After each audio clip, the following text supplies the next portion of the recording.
let's talk about your weaponry then, and obviously the Filipino martial arts. You said you always had an interest in weaponry. Where do you think that came from? I don't know. I think you wouldn't. It'd be difficult to do this now, but I remember being when I was about 14. My mother bought me a knife for my birthday, like a mini Bowie knife. Yeah. And she said, "Make sure you've always got that on you." You couldn't do that easily, you know. Yeah. Okay. Yeah. But I did. I used to wear it on my belt. Never had any problems with it. Mm-hmm. You know, if you went out in the woods, you could whittle away at stuff and all that sort of thing. Yeah. I did have a couple of bust-ups with friends, but you never thought about using a knife. Yeah. You know, you just give each other a punch or whatever. Yeah. That would be it. But I do remember we used to take it out and I used to play with it and, you know, just stuff. So I think it's probably maybe a little bit of that. Just plus the coolness of it, you know, when you see some of the Chinese weapons. Yeah. Especially, and I remember going in London, at the Colosseum in London, they had a wushu group come over. Cool.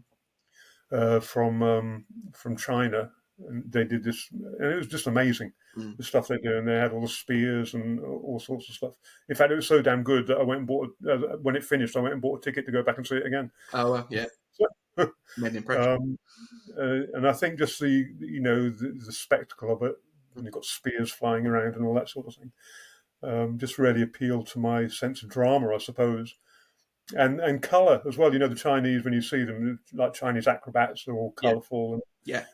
And I think that's one of the big things that drew me more to the Screamer side on the Way of the Warrior series, because when you look at all the other 5 episodes, they're all either wearing black or wearing white. Yes. As it was in this country back then, no matter where you went, people were always either dressed in black or dressed in white. Yeah. There was no colour. It was just that. But when you look at the episode of The Way of the Warrior with the Dossi Paris, you know, they've got the sticks wrapped up in red and green, and they're wearing red and, you know, colourful uniforms. And I like that. I like the colour. Yeah, yeah. You know, it's far more appealing than just looking at black or white. Sure. And so I think that's kind of what drew me to want to do the Filipino stuff more than any of the other kind of things that were there. Just it's a bit sad, really, isn't it? Based on colour, it's like buying a car. Whatever floats your boat, isn't it? It's like, hey, it works. What type of car do you want? A red one? Red one, yeah, yeah. I don't get, yeah, a pretty red one, thank you. Yeah, kind of thing. So a bit weird, but yeah, it was kind of that colour that drew me more to that side of things, I think. Yeah. So yeah, that's kind of why one of the reasons of getting more involved in Filipino martial arts, just colourful sticks. Pretty sticks that you can, yeah. The other funny thing is, you know, for me personally as a martial artist, the internal side of me always wanted to be flashy and do all that flash stuff. Mm-hmm. You know, if we had to do somersaults and all that funky stuff, I'd love to have been able to do that. And just, you know, I always say I would like to have been a pretty martial artist kind of thing. Yeah. But all the instructors I've ever had have always been very hardcore or functional kind of instructors. So I've always ended up with that type of instructor. Sure. So it's kind of reality-based martial arts has been a big part of what I believed in. Yeah. You know, even when I was in my early days, when I was doing judo, I would always be looking at the techniques more from a self-defense perspective than a sporting perspective. Yeah. And I think that comes from the fact that I wasn't really a sporty type person. Yeah. Although in the late 70s, early 80s, I did reasonably well in competition in various places, it wasn't the thing that drew me or drove me forward in my martial arts. Yeah. It was more about self-defense kind of, you know, functionality behind what you did more than anything else. So even with the Filipino stuff, you know, with Cacoy, if you look at, again, that particular episode in the Way of the Warrior series, it was functional stick fighting. Yeah. You know, it wasn't flashing around. No fluff. No, there was no fluff there. Yeah. It was functionality. Yeah. So that kind of drew me to that as well. So yeah, that's kind of where the weaponry kind of started, or the concept of that. You mentioned earlier that you saw Cacoy, obviously, in The Way of the Warrior, and then went, right, I'm going to go and train with this guy at some point. I don't know how, don't know when, but it's going to happen. So when did it? Mid-1990s, Right. And eventually. how did that come about then? How did you make the introduction, Well, cross, etc.? yeah, I was working in this pub that I was telling you about when I was going on Mondays and training with Matt and Yeah. James. And I was like, I don't want to do this anymore.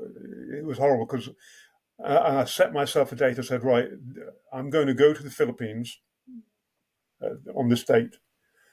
And I hated doing the job so much, I had to get through every day. Yeah. So on paper, I drew out little boxes that took me from the day I started there all the way to the day I would stop being there. And Right. every day I would get up in them because it was a live-in job Yeah. I was doing then. Every day I would get off and cross it off, Yeah. cross it off, cross it off, cross it off, until eventually I got there. Yeah.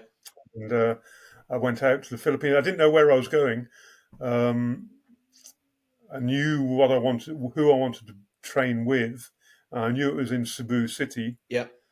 But I just got a rucksack on my back, got on the plane, and when I got off the plane on the other end, I got a taxi, which was a bit dodgy in those days because they didn't have the controls that they have now on taxi drivers. Because there was a lot of times where taxis would, if it was a foreigner, they would drive you up a back street somewhere and you'd be ambushed and robbed and and that. But I thought, oh well, it's a chance to take anywhere, isn't it? But yeah, I said to the taxi driver, just find me a hotel anywhere because it was 18-hour flight on a plane. You're just knackered by the end of it. I was like, take me to a hotel somewhere. And he started talking to me, and I was chatting away to him. And he said, "Why are you here?" And I said, "Oh, I'm here to find Dulce Paris School with Cacoy Cañete. Do you know it?" And he said, "Oh, I know the name Cacoy. Everybody knows the name Cacoy," kind of thing. But I'm not 100% sure where it is. And I said to him, "Well, look, drop me at the hotel, and if you're happy, come and pick me up tomorrow. And if you're happy to, I'll pay you. We'll just drive around till we find it." Yeah. Kind of thing. And he did that. He came the next morning, picked me up. He had an idea where it was, but he wasn't 100% sure where it was. So we drove around the area he thought it was. And I think the week before there'd been a big fire and a lot of the area had been burnt down. He knew it was in the San Nicolas area. That's all he knew. So that's where we were driving around. But a lot of the area had been burnt down like the week before. So a lot of roads were closed and stuff. But we kept driving. And then we were driving down this road and I was looking and then I saw this sign that had the Dulce Paris logo on it. And I was like, it's there, stop. Yeah. And we pulled in, he came in with me, walked down the side alley.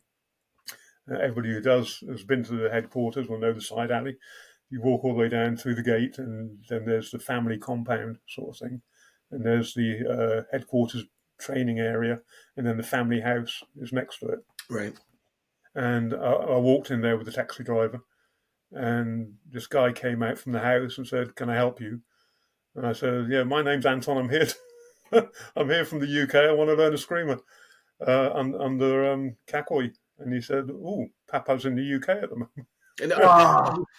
No, funnily enough, the time I got there, Cacoy had come over to the UK with Andy Gibney. Yeah. To do a seminar. So that was funny.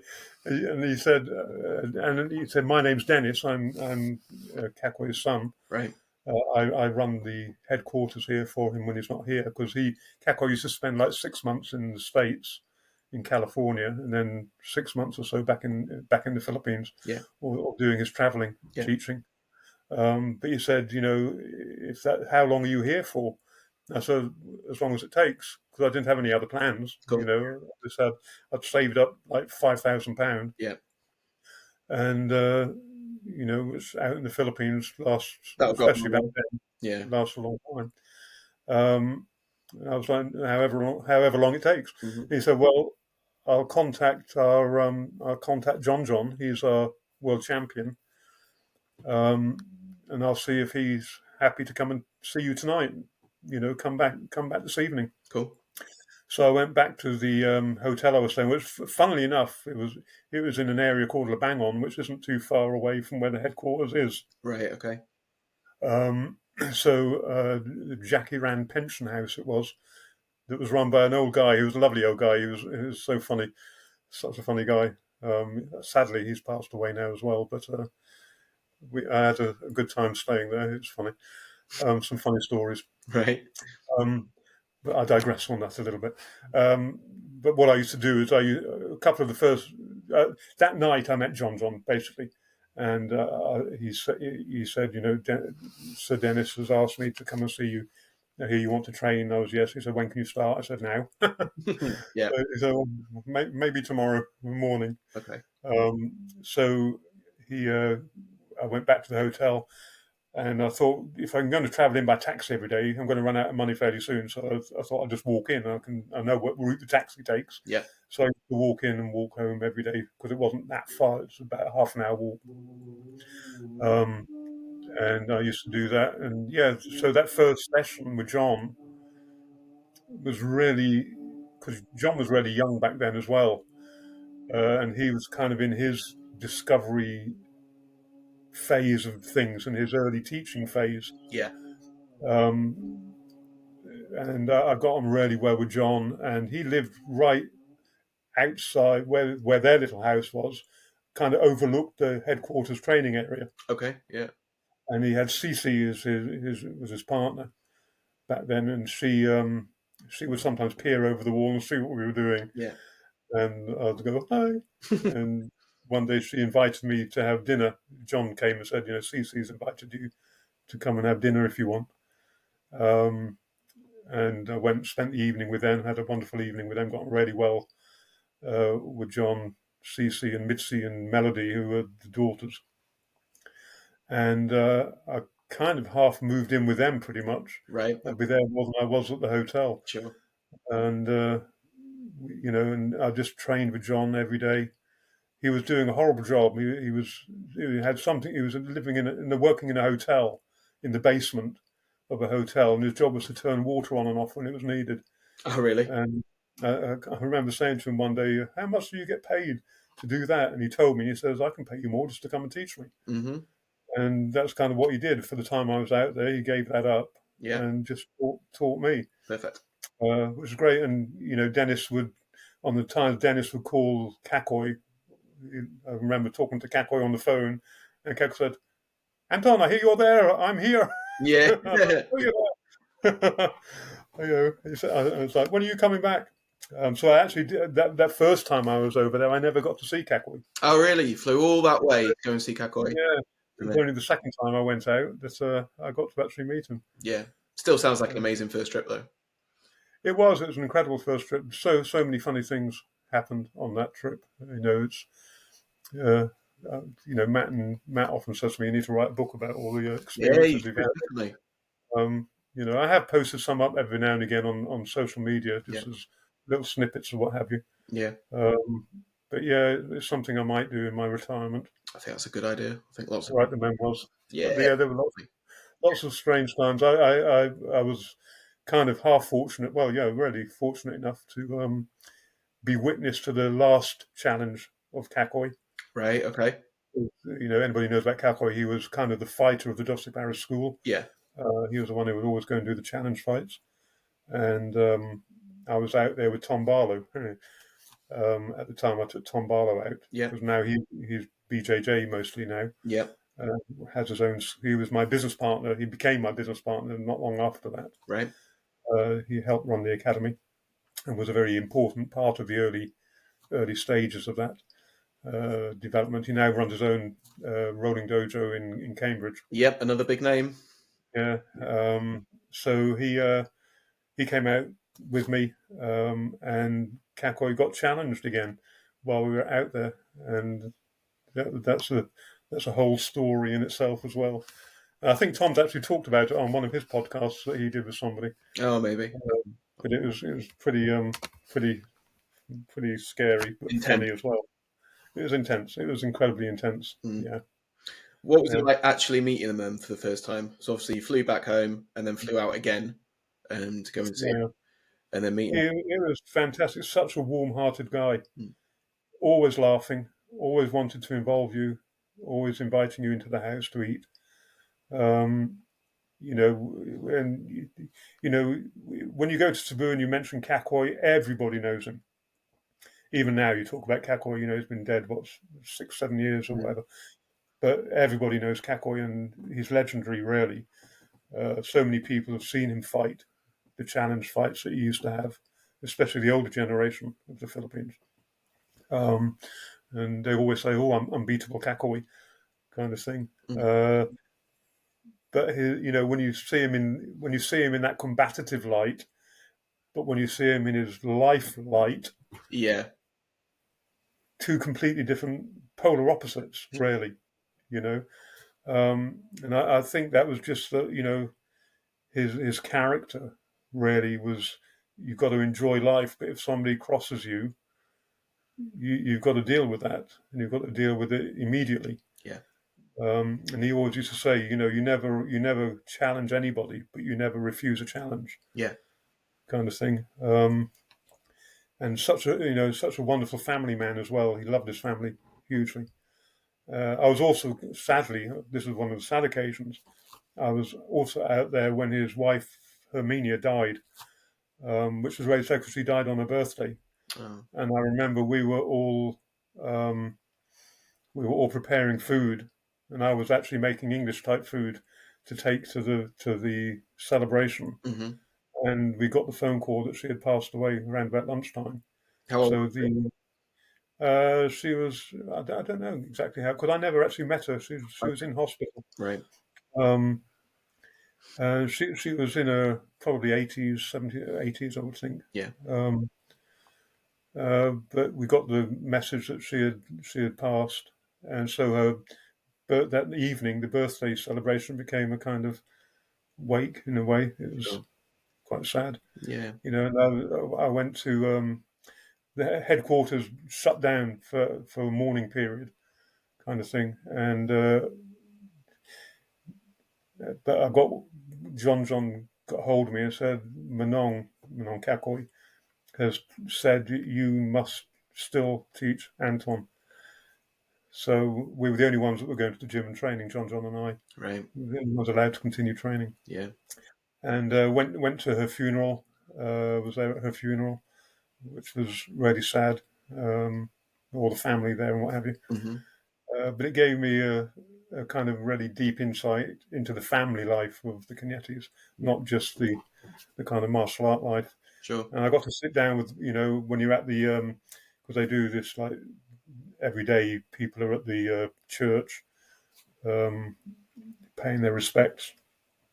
And I'd sit down and we'd chat with some of the old timers from the headquarters, you know, so I got a lot of the old stories from Cacoy's early days and how he would train and how they would train with him and the challenges that he had and what have you. So I kind of got a really deep insight into more of a personal side to his life. Quite an intimate insight. Which was really, really nice as well. Yeah. Yeah. And then you get on the mat and he'd kill you. They'll beat you up with a stick. Yeah. What did you kind of get from the Philippines then? Like technique-wise, concept-wise, family-wise? Like, well, yeah. So I'd been training Filipino martial arts obviously before I went there with Phil and Jay and what have you. I did a couple of Inner Santos seminars and what have you when he came over. And the biggest thing I got from it, because Cacoy's was a close quarter system, and and very tactile. It's very hands-on stuff, and especially with his side of it of a Escrido as well. So you're getting all the throwing and the locking taken from jiu-jitsu and judo within the context of stick work as well. And the thing that struck me the most was that I didn't realize then that you could actually spar this stuff. You could actually fight with this stuff. It wasn't all drill based. Yeah. And you were right close to each other where you could touch the person rather than having this separation. So, you know, the things like sombrada drill and all of that kind of thing, they're kind of drawn apart. Yeah. It closed that gap hugely and became incredibly functional rather than drill-based, Yeah. Stuff. And what I learned is that a lot of the disarms, for example, that you generally learn in Filipino martial arts, how you make those work at close range, not at this range. At this range, it's very easy because you've got space. Yeah. At this range, you haven't got space. You can't see what's happening. You have to rely on tactile sensitivity. Yeah. So my biggest thing was that although I knew a lot of stuff, it was kind of out of context. Mm-hmm. So really doing the Cacoy system brought the whole thing together for me and gave me the context behind everything within the concept of stick sparring. Sure. So that was the biggest thing, really. And again, it was the blending of things, the ability to be able to lock and to be able to throw, even kicking and punching is included in that range. Yeah.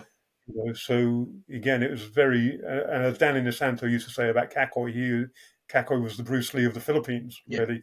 Cacoy was mixing stuff. Bring it all in. Which again was frowned upon because he was mixing Japanese styles, which, the relationship between the Filipinos and the Japanese isn't great because of the war, but he would always say, you don't ignore how your enemy fights. You need to know how your enemy fights if you're going to face them. Mm-hmm. So he had no problem with learning the Japanese stuff as well, and saying if you want to beat the Japanese, I mean, it wasn't a racist kind of thing or anything. It was just, it's understanding your opponent. Who is your opponent? You've got to understand them. You've got to know what they do if you're going to have to go and fight them. Very Sun Tzu, very Art of War. And yeah, so he thought you've got to be able to kick, you've got to be able to punch, you've got to be able to grapple. Yeah. You've got to be able to hit person with a stick. Yeah. So he was blending stuff way before most other Filipino martial arts were doing that, really. Yeah. So so again, it's some that all came together with my background as well, kind of all fitted in. Yeah. And what was the grading system or the ranking system, or like how does that work in Dossi Paris then? Because we presented a black belt eventually, because obviously now you're 9th degree black belt. Was there a kind of a moment where it was like, right, you're black belt, or do you test for your black belt, and then how did that progression go up? 2nd, 3rd, 4th, 5th, etc. Yeah. So, there is a grading system. There is now a grading system. There really wasn't one with Cacoy. When Cacoy was alive, there wasn't a strict structure to it. Because Cacoy was the fighter, he didn't like to teach you techniques because he didn't want anybody to be able to use them against him. Yeah. So all you ever saw really was Cacoy at the end of a class, he would do sparring and he would do his thing and you would all go, how the hell did he do that? Now, fortunately, John was the person that Cacoy used to spar with the most, right? Especially in the last 15 years of his life. So John was on a daily basis, pretty much, sparring with Manon Cacoy. Yeah. So he was getting all this physical transmission, just insight and an insight into what Manon was doing. Yeah. And I remember John would come home after a training session. I was living with them all then. And I'd be watching the TV in the house or something. He'd come home and he'd say, Anton, come out. And we'd go out into the garden area.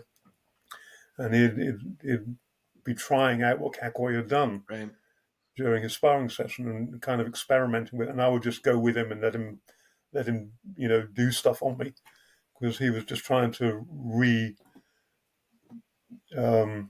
go through what had happened with Manon, sort of thing. So I was kind of really privileged in that sense to have that kind of area or that time in training with John. So go back to your question. I forgot what your question was. The ranking system and being like black belt. Yeah. So Manon didn't really have a strict ranking system. He would award grades when he thought you were ready for them. Yeah. And a lot of people were questioning him on that, and he would say, when you wear a belt, you are judged by your peers. If you can stand in line with peers of the same grade and hold your own, that's the test. Yeah. So it doesn't matter what grade I give you. Yeah. It can be anything. Yeah. You're the one who's got to wear it. You're the one who's got to prove it. Yeah. That is your value. So, and that's kind of how he saw, because he was a fighter. You know, it was like, if you didn't fight, he often used to say, if you do not spar, if you do not fight, you may as well leave Dos Paris. Yeah. Because that's what we do. Yeah. That's how we test our skills. Yeah. And the belt you wear around your waist doesn't matter. Yeah. When you spar, you've got to be able to, you're either going to beat the person or you're not going to beat them. Yeah. That's where the test comes. Not in, do you know technique 1, technique 2, technique 3. You see? So there wasn't a strict structure. And I used to talk to John about this. I said, that's great, but when we go back to teach in our own country, where karate and kung fu, they have systems and structures, and because we have a legal kind of framework in the UK on how you conduct yourself as a sports coach or a martial arts coach, you kind of have to have a structure. Sure. That you can, if something goes wrong and you go to court over an injury or something, and they say what you're teaching them, you need to have something that shows this is a level of training that they're undergoing. Yeah. So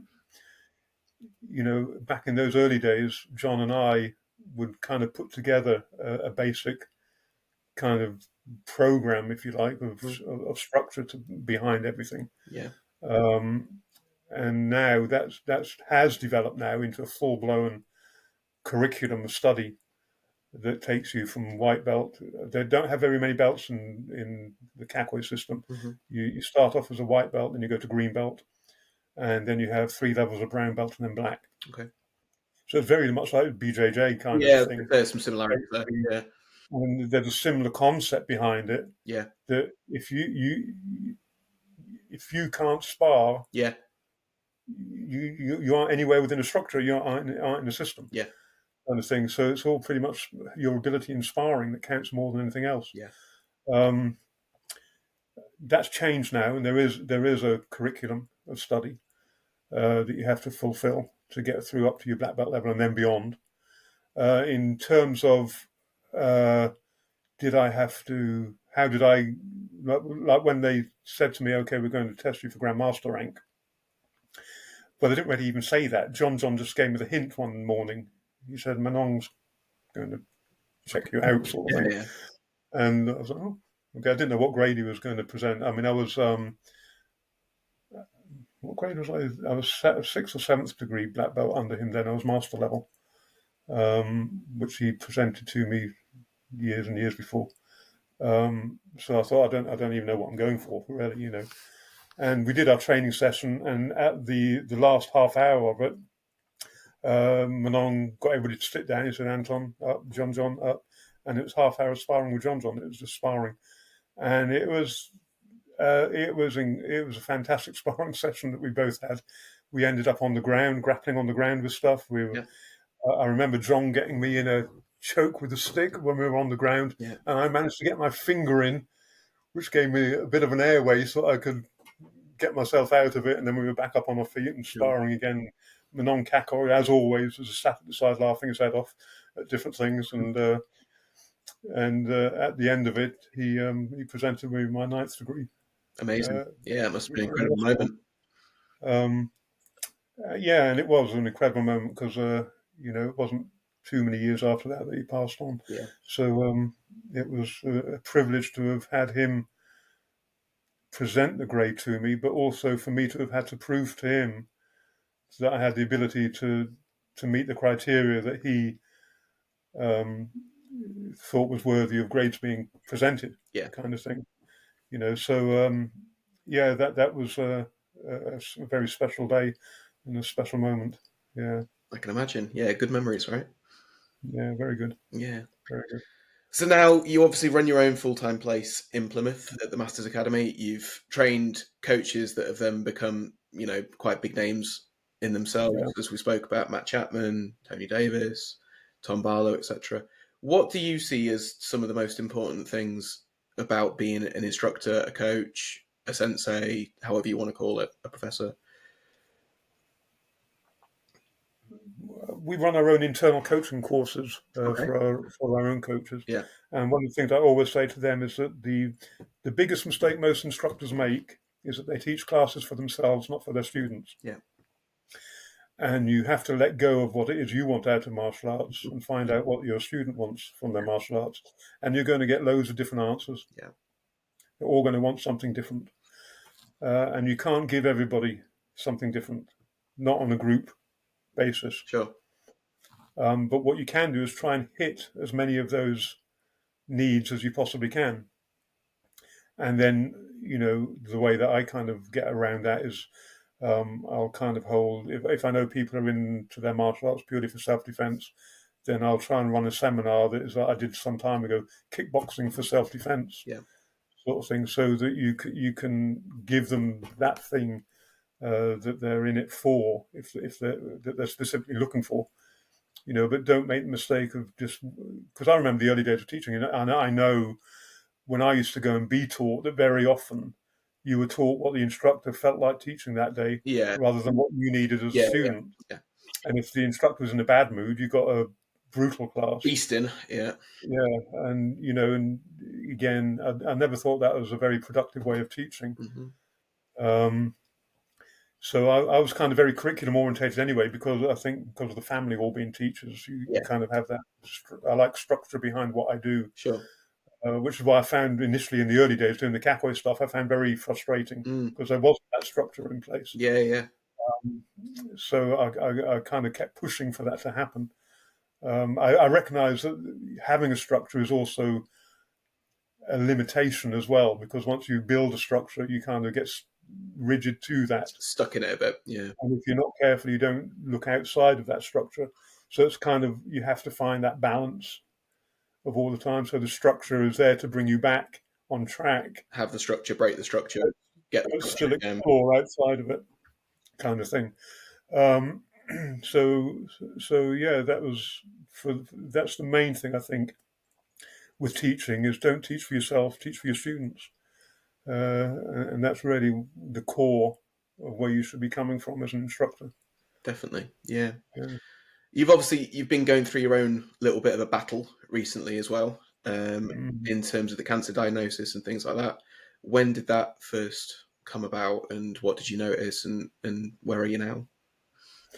Yeah, well, that was last November, and I mean, it's a bit funny to go into really on a public thing, but if you don't want to, that's no, that's fine. But I was having trouble peeing, and I've had some UTIs before, urinary tract infections before, and I thought, oh, it's just another UTI that I've got, sort of thing, and I kind of dismissed it because I'm not one to kind of cause a fuss unless I really have to. Yeah, I just get on with things, and it kind of got worse and worse.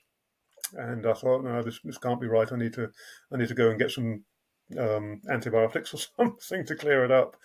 And so I made an appointment to go and see the doctor. And I said, I think I've got a UTI. And he gave me some antibiotics. They didn't work. He said, if they don't work, call me back in 4 days' time. And we'll get you back in again. They weren't working, so I ended up going back in again. And he said, okay, get up on the couch. And he did I won't go into what he did, but you probably know. Yeah. But he said, it's not a UTI, you need to go to hospital now. You need to get to hospital right now. And he said, I'm going to write you a thing. He wrote this letter. He said, because I suspect you've got a prostate problem. I was like, oh, okay. It was a Friday evening, and I called up Ben, who's my assistant in the Filipino Martial Arts, and said, look, Ben, can you come and pick me up and take me to the hospital? I've been told I need to go. And he came along, picked me up, took me to the hospital. We waited for hours in the blooming, emergency room or whatever. Saw a nurse, explained what was going on. They did this test again. And then they called the consultant and they said, you're holding fluid in your bladder. We need to get it out, basically. They tried to do a penile catheter, but they couldn't get it through the prostate, where the prostate was, because apparently my prostate got so much enlarged the catheter, they couldn't get the catheter through. Right. They tried 3 different times to get this bloody thing through. And I was at the point where I said, if you do that one more time, you're going to be in a hospital bed next to me. It was absolutely horrific. And they said, we're going to need to get a male nurse because we can't get this in. Mm. And the male nurse came along. And he had a thicker bloody catheter tube. And he's ramming it in. He thought he got it through to where it needed to go. And I was put into a hospital bed for the night to drain. The idea was to drain the fluid. And when the kind of specialist came out in the morning, she was like, "This isn't good enough. We're not getting rid of enough fluid. We're going to take out the penile catheter. And we're going to give you a suprapubic, which goes through directly into your bladder, through your kind of stomach, pubic area here." And they did that, and they drained just over 1 litre of urine from my bladder. Yeah. Which was such a relief. I cannot tell you the relief. Right. Yeah. But then they kept me in. They did some more tests and scans and what have you. And eventually she said to me that day, "I suspect that you've got prostate cancer." And then the test that they did confirmed that. And then they had to do a prostate biopsy, which was the most horrific thing in the world. Absolutely horrific. And your any self-esteem that you have about yourself goes out the window pretty much, when you've got your legs in the air and people sticking things up everywhere, and it's just horrifically unpleasant. But the test came back that proved it was cancer, and had more tests and scans and all sorts of things going on. But now I'm at the point where I'm on hormone suppressant tablets because the cancer, especially prostate cancer, feeds off testosterone. Right. So they have to reduce my testosterone levels. So I'm on hormone suppressant tablets for that. I still have the suprapubic catheter because I'm still not urinating properly. And I think a lot of that, they did say when I had the operation, because they had to shave off some of the prostate so that I could start to urinate properly, because it was just closing off my urethra. And again, that they had complications during the operation, and there were complications after it as well. And they said that, because of the complications, there's quite a lot of trauma caused. And I think that's probably why I'm still having difficulty with what I have to do. But I've got an appointment next week with the urology department, where their hope is, or was, to actually be able to remove the suprapubic, so I can get back to a kind of normal life in that sense. Sure. But I kind of suspect that they're not going to be able to, because it's not it's not going too well on that level. And then I started a stronger hormone suppressing tablet this week, which is kind of a build up to me having to have radiotherapy. And then I need to have 20 sessions of radiotherapy over the course of a month. Yeah. So it's going in every day for the month, Monday to Friday, for 3 hours a day, and having radiotherapy, targeted radiotherapy. Yeah. Because apparently it's the cancer spread from the prostate into 3 lymph nodes in my hip, right next to my abdominal aorta, and near my kidney on the right-hand side. So the good thing about radiotherapy as opposed to chemotherapy is that radiotherapy is very targeted and precise as to where it goes, whereas chemotherapy just kind of floods the whole body. Sure. So I have that in about 10 weeks' time or so. That starts once the hormone tablets, because the idea of the hormone tablets is to kind of get a stranglehold on the cancer a little bit before the heavy guns go in, and hopefully deal with it. But it's, I've had the catheter in since November, and so it's a long time. It's uncomfortable. Yeah, and it's something you have to keep your eye on, because sometimes you capture it and it pulls, and it's incredibly uncomfortable. Yeah. and really the whole process has been exhausting. Really, it's just the whole mind side of it and the physical side of it, and you're trying to run a business still. And I'm really fortunate that the team I've got behind me. I mean, the academy pretty much runs itself. Yeah. Again, because it's very process driven in that Yeah. sense.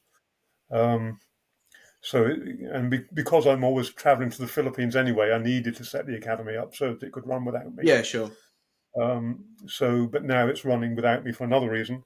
A couple of weeks ago, I went in because when it hit in November last year, I was actually about to go to the Philippines. I was going to the Philippines the following week, Mm-hmm. and it's a lucky job that I went into the doctor when I did and didn't just leave it another week, because had I been in the Philippines and this happened, I'd be in a bit of a mess, really, Mm, because healthcare in the Philippines is like America. You've got to pay for everything, sure. and it's not cheap No. by any sense of imagination. No. So the fact that we have this system here with the NHS is incredibly fortunate, and we're a very lucky country to kind of have that situation. Because when I look at, because John had a real bad problem as well some years back, Right. a couple of years back. He got cancer, and it took a worldwide effort to raise the money that he needed to cover medical expenses in the Philippines. Yeah. So I was really lucky to have not gone to the Philippines and it all to have happened here. Yeah. But obviously that meant I had to cancel my flight and Sure. everything else.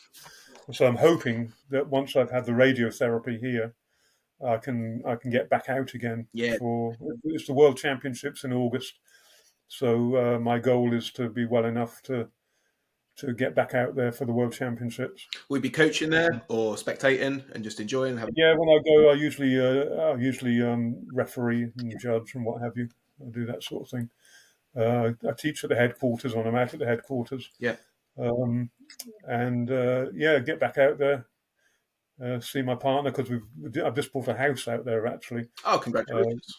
with my partner, Yeah. but I haven't been able to see it yet because I've been stuck here, Yeah. sort of thing. So it'd be nice to do that and see everybody back in the Philippines again. Yeah, definitely. I'm sure. Which is kind of where my spiritual home is, kind of thing. So You split your time, don't you? About 6 months, 6 months, roughly. yeah, generally I split my time over the year, Yeah. time over there, time over here. So again, this is the big thing about martial arts. It's given me, and I know talking to Matt and James and Tony and other people, Tom, the privilege of martial arts is if you can make a success of it, it gives you a lot of freedom to pursue other things in your life that you Yeah. want to do. You're not tied to a 9 to 5 job working for somebody else. No. And don't get me wrong, being self-employed, as you will know, has its fair share of its own problems. Yeah, yeah. It's And, downs. the whole income situation in the UK isn't really very good for people who are self-employed. We don't get sick pay, or if I was in a normal job, what the hell would I be doing now? With this situation, Yeah. you'd be on SSP if your employer was good enough, Yeah. not to find a way of getting rid of you, Yeah, yeah. kind of thing. So, we're very fortunate in many ways. But, you have to work for that fortune. You can't, it is a lot of effort that you have to put in self-employed, especially in this kind of thing that we do. You've got to put a lot of effort. And because you're doing it for other people, although you're doing it for yourself in one sense, everything you do when you walk on that mat is trying to help other people build their lives in different ways Yeah. and solve problems that they have in areas of their life, kind of thing. So you have to kind of put all the problems you have to put to one side and focus on the needs of your student. Yeah. Which is kind of a good thing and a bad thing at the same time. But it is what it is, isn't it? It is, definitely. So yeah, the good thing about martial arts, it's taught me that, and everybody has their ups and downs in life. Mm. It doesn't matter who you are, you're going to have difficult times at some point in your life. But the great thing about martial arts, especially if you have competed, you learn that if you get knocked down, you've got to get up. Get back up again. You have two choices: stay down and lose, or get up and fight. And So, it's taught me that it is what it is, and you've got to get up and you've got to get on with it, and it's just one day at a time, and do the best you can with what the situation is that you're in at the time. Exactly. So, yeah, Well said. hugely beneficial lessons on that. Yeah, that's perfect. Well, thank you Yeah, so much for your time. I've really appreciate that. That's an hour and 50 we've been chatting now, and I'm sure we could talk for another 2 hours and go into all sorts, but I'll let you get on. Thank you, for your history. Thank you for, all your coaching that you've done over the years and bringing on people that I now learn from as well. And thank you for your openness as well. It's really appreciated. yeah, thank you. Cool. It's been a pleasure to talk to you. Yeah. And I just want to say a big shout out to Bob Breen, Yes. because he's previously before, but especially during this time, he and his wife have been very supportive and helpful. He's a good guy. He's a good guy. We like Bob. Perfect. Thank you, Anton. I really appreciate it. Okay, you take care, Dan, and good luck yourself with your future endeavours. Thank you. I appreciate it. And Catch up with you soon. I'm sure we'll bump into each other at some point. Yeah, I'm sure I'll have to make a trip down to come and see you at some point very soon, I'm sure. You take good care. Thank you.